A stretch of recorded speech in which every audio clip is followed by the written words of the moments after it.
Principal Sahib, काबिल एहतराम असातिज़ा कराम और मेरे प्यारे दोस्तों, अस्सलाम वालेकुम। वतन की मट्टी गवा रहे, वतन की मट्टी गवा रहे, ये वायदा आज निभाएंगे, ये वायदा आज निभाएंगे, मेहनत इल्म और अच्छे इखलाक से पाकिस्तान सजाएंगे।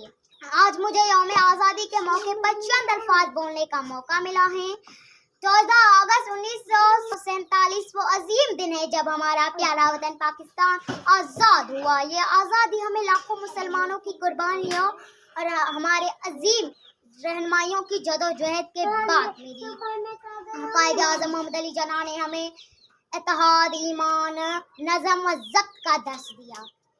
अल्लामा मोहम्मद इकबाल ने एक आज़ाद वतन होने का ख्वाब देखा जो पाकिस्तान की सूरत में पूरा हुआ।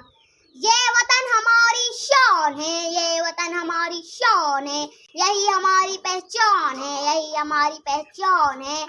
हम सबका है अरमान, इसकी खिदमत है हम सबका अरमान। हमें चाहिए कि हम अपने वालिदैन इस्साइज़ा का एहतराम करें, दिल लगा कर पढ़ें, सफाई का ख्याल रखें और हमेशा सच बोले ताकि बड़े होकर अपने वतन की हिफाजत कर सकें। चांद सितारा लहराता रहे, चांद सितारा लहराता रहे, सब्ज हलाली पच्चा में अमन, सब्ज हलाली पच्चा में अमन, मोहब्बत खुशहाली हो, रोशन हो हर एक मौसम। अल्लाह ताला हमारे वतन पाकिस्तान को हमेशा मोहब्बत, तरक्की और खुशहाली अता फरमाए, आमीन।